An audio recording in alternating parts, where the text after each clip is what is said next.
Hi hello welcome to my channel. Telangana రాష్ట్ర ప్రభుత్వం good news అయితే చెప్పింది. రెవెన్యూ ఆఫీసుల్లో మనం భూమి రిజిస్ట్రేషన్ చేసుకోవాలి అంటే గంటల తరబడి ఇంతకు ముందు సమయం పట్టేది.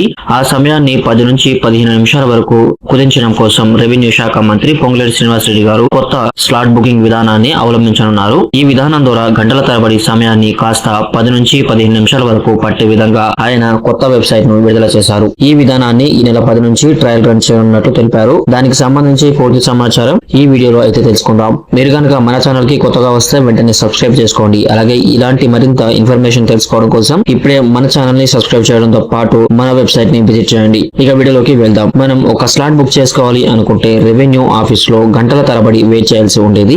ఇప్పుడు ఆ గంటల సమయాన్ని కాస్త నిమిషాల్లోకి తేవడం కోసం కొత్త విధానాన్ని అవలంబిస్తున్నట్లు రెవెన్యూ శాఖ మంత్రి పొంగులేటి శ్రీనివాసరెడ్డి గారు ఇప్పటికే చెప్పారు. స్లాట్ బుకింగ్ లో కేవలం 10 నుంచి 15 నిమిషాల్లోనే బుక్ అయిపోయే విధంగా ఈ విధానాన్ని తీసుకొస్తున్నట్లు, దీని ద్వారా ప్రజలకు సమయం చాలా వరకు వృధా కాకుండా ఉంటుందని భావిస్తున్నట్లు తెలిపారు. ఈ నెల 10 నుంచి ఈ స్లాట్ బుకింగ్ విధానాన్ని తీసుకొస్తున్నట్టు ఆయన వెల్లడించారు. రోజుకు 48 స్లాట్లు బుక్ అయ్యే విధంగా ఈ విధానం తీసుకొస్తున్నామని ఆయన తెలిపారు.